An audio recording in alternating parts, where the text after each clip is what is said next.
সুপ্রিয় দর্শক, আসসালামু আলাইকুম। সবাইকে স্বাগত জানাচ্ছি আজকের গুরুত্বপূর্ণ সংবাদে। প্রথমেই জানিয়ে দিচ্ছি সংবাদ শিরোনাম, পরে বিস্তারিত। ওসমান হাদির খুনিকে ২৪ ঘণ্টার মধ্যে গ্রেফতার করতে নরেন্দ্র মোদীকে কঠিন হুঁশিয়ারি দিলেন থালাপতি বিজয়। বেরিয়ে আসল চাঞ্চল্যকর তথ্য। ওসমান হাদি হত্যার চেষ্টার নেপথ্যে কোটি টাকার মিশন। জিয়াউল হাসানের বিরুদ্ধে শতাব্দী গুমের পর হত্যার অভিযোগ আমলে নিলেন ট্রাইব্যুনাল। বাংলাদেশে নির্বাচন পর্যবেক্ষণ মিশন নিয়োজিত করেছে ইউরোপীয় ইউনিয়ন। নির্বাচন নিয়ে টক শো সংলাপে কটূক্তি না করার নির্দেশ ইসির। এতক্ষণে শুনছিলেন সংবাদ শিরোনাম, এবার বিস্তারিত। ঢাকায় আলোচিত ওসমান হাদির ওপর গুলির ঘটনার পর তদন্ত যখন একাধিক স্তরে এগোচ্ছে, ঠিক সেই সময় আন্তর্জাতিক অঙ্গনে একটি নতুন বক্তব্য নিয়ে আলোচনা তৈরি হয়েছে। বিভিন্ন সূত্রে বরাতি প্রচারিত তথ্য অনুযায়ী ভারতের জনপ্রিয় চিত্রনায়ক থালাপতি বিজয় এই ঘটনাকে শুধু একটি দেশের অভ্যন্তরীণ অপরাধ হিসেবেই দেখছেন না, বরং তিনি এটিকে আঞ্চলিক নিরাপত্তা ও ন্যায়বিচারের প্রশ্ন হিসেবে তুলে ধরেছেন। আলোচনায় এসেছে, অভিযুক্ত ফয়সাল করিম মাসুদ যদি সীমান্ত অতিক্রম করে অন্য দেশে অবস্থান করে থাকে তবে তার দ্রুত সমাধান করা জরুরি, এমন মন্তব্যই আলোচনার কেন্দ্রবিন্দু। বর্ণিত বক্তব্য অনুযায়ী থালাপতি বিজয় ভারতের প্রধানমন্ত্রী নরেন্দ্র মোদীর দৃষ্টাকর্ষণ করে বলেন, দক্ষিণ এশিয়ার কোনো দেশ যেন অপরাধীদের জন্য নিরাপদ আশ্রয়স্থল না হয়ে ওঠে। তিনি দাবি করেন, অভিযোগের গুরুত্ব বিবেচনা নিয়ে ভারতীয় সংশ্লিষ্ট সংস্থাগুলো যেন অবিলম্বে তৎপর হয় এবং ফয়সাল করিম মাসুদকে চিহ্নিত করে আইনের আওতায় আনে। ২৪ ঘণ্টার মধ্যে গ্রেফতারের কথা উল্লেখ করা হলেও বিশেষজ্ঞরা মনে করছেন এটি একটি প্রতীকী সময়সীমা, যার মাধ্যমে দ্রুত ও দৃঢ় পদক্ষেপের দাবি জানানো হয়েছে।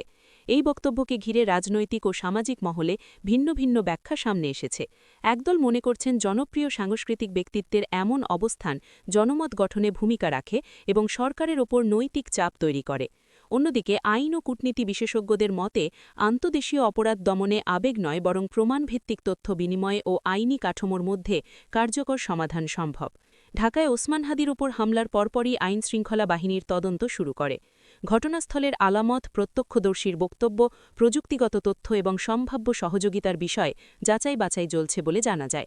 একই সঙ্গে অভিযুক্তের গতিবিধি ও যোগাযোগের ইতিহাস বিশ্লেষণ করে দেখা হচ্ছে তিনি দেশের ভিতরে নাকি বাইরে অবস্থান করছেন। এই প্রক্রিয়ায় আন্তর্জাতিক সহযোগিতার বিষয়টি গুরুত্ব পাচ্ছে, কারণ আধুনিক অপরাধ অনেক ক্ষেত্রেই সীমান্তের গণ্ডি মানে না।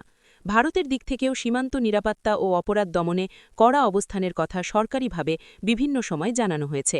সন্ত্রাস বা গুরুতর অপরাধের সঙ্গে জড়িত কাউকে আশ্রয় দেওয়ার প্রশ্নে শূন্য সহিংসতা নীতি অনুসরণের কথাও বলা হয়েছে।